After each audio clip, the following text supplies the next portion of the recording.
Vamos continuar vendo agora o problema de restrição de participação ex ante, porém com agente avesso ao risco. Vamos supor que a utilidade do agente sobre a loteria, ela é côncava. O agente avesso ao risco com uma utilidade do tipo von Neumann-Morgenstern, definida sobre os ganhos monetários, transferência menos custo, com a função de utilidade minúscula satisfazendo ali as restrições usuais para a aversão ao risco. As restrições de incentivo são as mesmas. Se nós considerarmos a restrição de incentivo do tipo bom, a utilidade von Neumann-Morgenstern sobre o valor monetário, transferência menos custo, se ele diz a verdade, tem que ser maior ou igual à utilidade von Neumann-Morgenstern do valor monetário que ele recebe, payoff, em termos monetários, quando ele mente.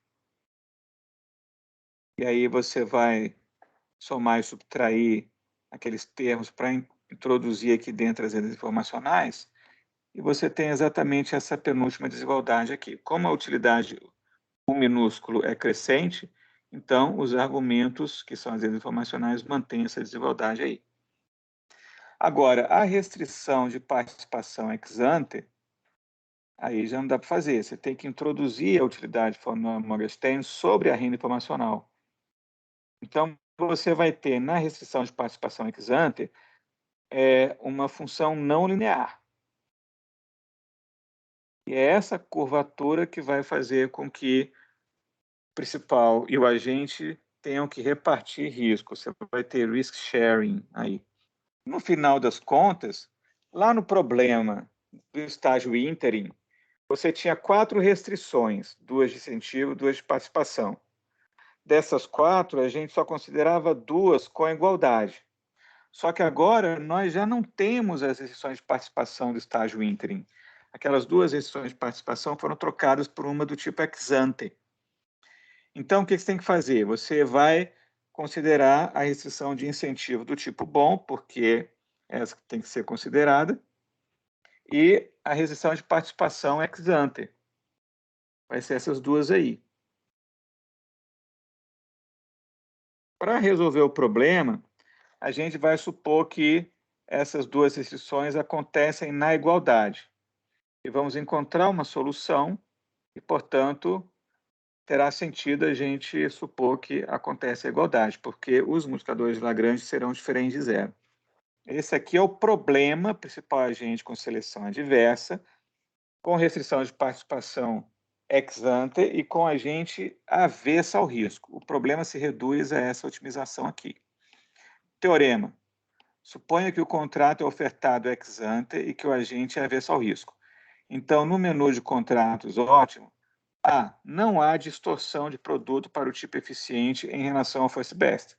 Ou seja, o tipo eficiente produz a quantidade first best com a regra benefício marginal igual a custo marginal.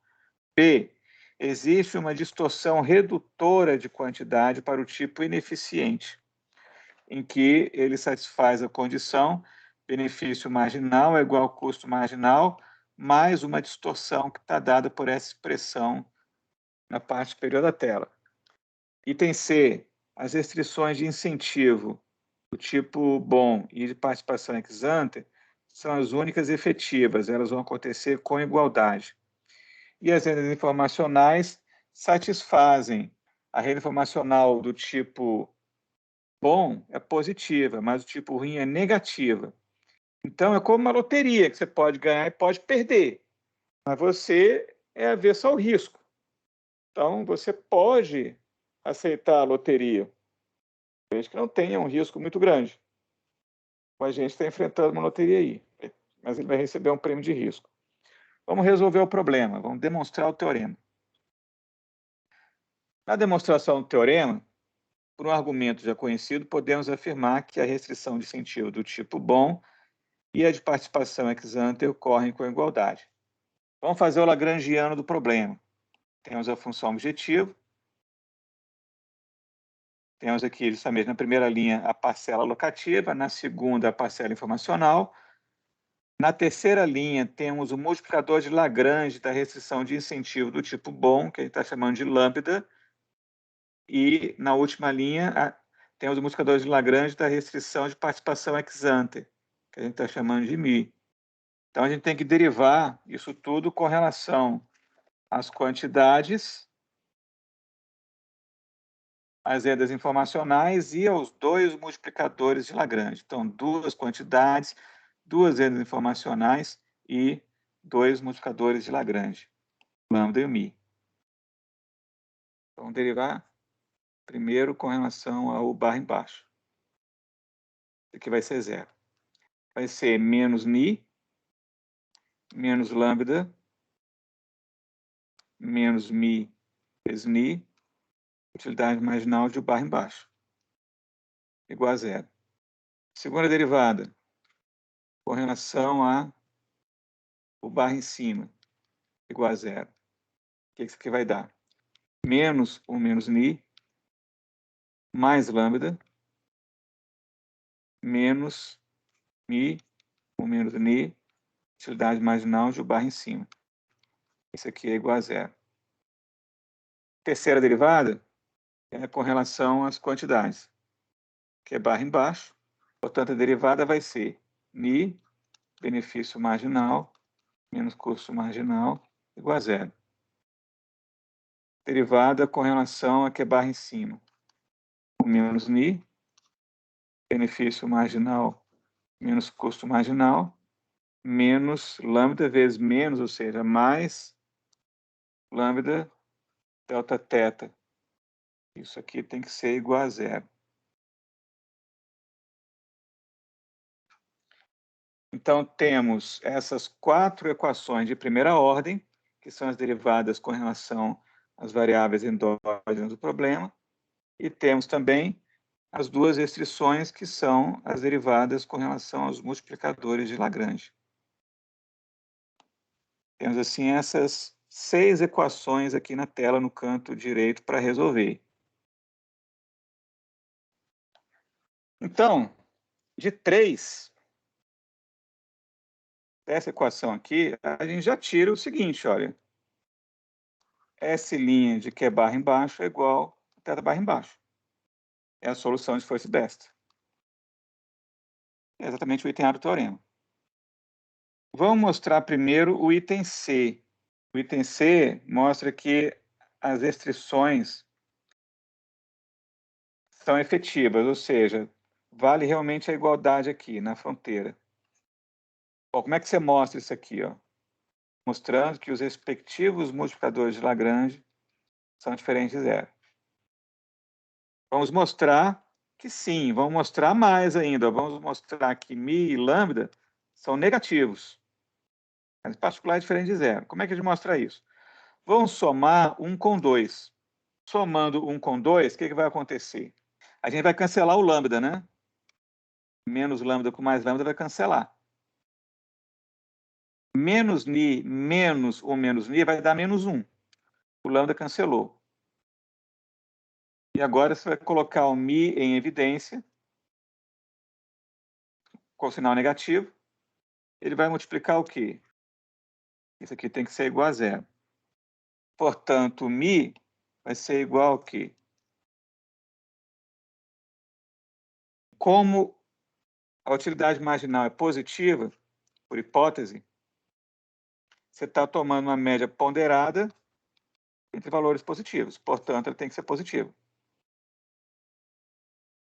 Como você tem o numerador negativo, isso aqui é menor que zero. Em particular, é diferente de zero. Portanto, a restrição de participação ex ante, que é aquela que tem um multiplicador de Lagrange μ, ela é ativa na solução. O problema acontece na fronteira, ou seja, vai acontecer essa igualdade do jeito que está aqui mesmo. Essa expressão, para μ, a gente vai substituir na equação 1. A equação 1 é, portanto, lambda vai ser igual. Vamos colocar em evidência o ni, vou fatorar, e aí vai ficar. Então, temos aí a expressão para lambda, pela equação 5, que diz isso aqui, ó, como isso aqui é positivo, isso aqui é maior do que o barra em cima, já que isso aqui é positivo, né? Tá? Portanto, o barra embaixo é maior do que o barra em cima. Como a utilidade marginal é decrescente, a gente pode dizer que a utilidade marginal de barra embaixo é menor do que a utilidade marginal de barra em cima. Então, esse termo que está aqui, ele é menor do que esse aqui. O numerador é diferente de zero. Ele, na verdade, é negativo. O numerador é negativo. O denominador vai ser a média ponderada entre as utilidades marginais. E as utilidades marginais são positivas.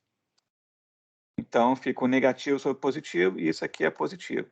Portanto, lambda é menor que zero. Como a gente afirmou. Em particular, é diferente de zero. Logo, a restrição de incentivo do tipo bom acontece na fronteira na solução do problema. Ela é efetiva. E isso demonstra o item C do teorema. O que diz a condição de primeira ordem número 4? Diz isso aqui. Ó. Então, a fórmula é: temos a equação 4, isolamos benefício marginal igual a custo marginal, mas o que sobrou, e o que sobrou vai ser menos lambda, 1 menos ni, dividindo vezes delta θ. Então, a gente vai substituir o lambda, que nós encontramos lá em cima, ele virá dividido por 1 menos ni, esse termo vai sumir, a gente coloca o ni na frente, tem um menos aqui na frente, lá naquela expressão, e aí eu vou trocar isso aqui de posição, para colocar o sinal mais aqui, em vez de colocar menos.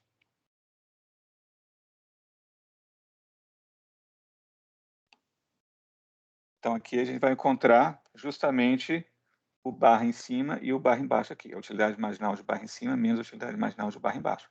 Isso já mostra a segunda parte do item B. Agora, para mostrar a quantidade, aqui nós temos uma distorção redutora de quantidade para o tipo ineficiente. O que a gente pode fazer? Lambda é negativo. Portanto, esse termo que está sendo subtraído aqui, menos lambda dividido por 1 menos ni, vezes delta θ, na verdade, a gente está somando, é um termo aditivo, é positivo. Então, nós temos o benefício marginal é maior do que o custo marginal do agente ruim.